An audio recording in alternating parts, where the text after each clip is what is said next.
पंत निहारूं फूलड़ा बिछाऊं सतगुरु जी के चरणों में लावा रे राम कहर जी कहर बजावा रे राम।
कोयलिया तो बागान बोले कोयलिया बागान बोले कुहूर दिन लगाने हो राम कुहूर दिन लगाओ राम पंत निहारूं फूलड़ा बिछाऊं पंत निहारूं फूलड़ा बिछाऊं सतगुरु जी के चरणों में लावा रे राम साहब जी कहरे बजावा रे राम।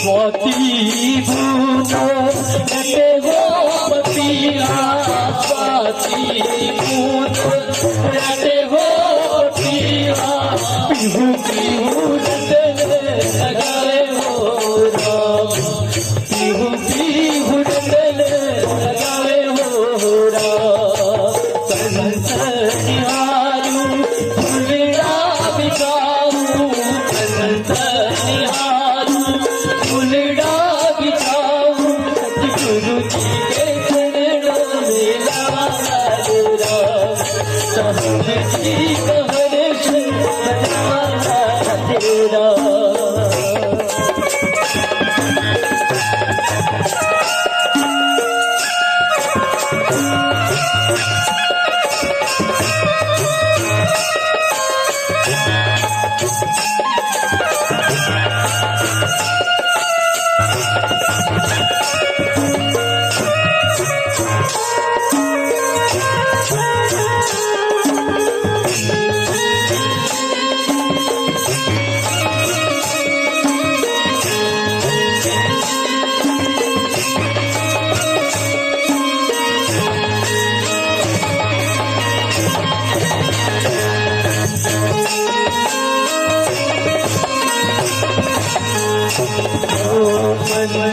निहारूं फूलड़ा बिछाऊं पंत निहारूं फूलड़ा बिछाऊं सतगुरु जी के चरणों में लावा रे राम साहब जी कहरे बजावा रे राम।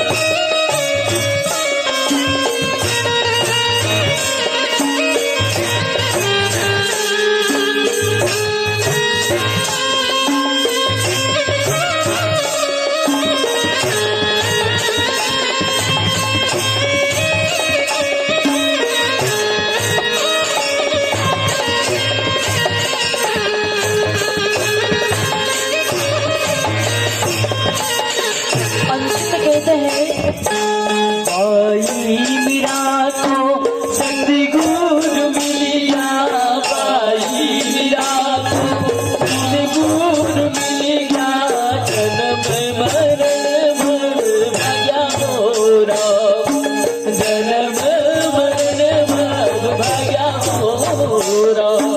पंथ निहारू फूलड़ा बिछाऊ, पंथ निहारू फूलड़ा बिछाऊ, सतगुरु जी के चरणों में हारा, साहब जी कहर सदा हारेरा।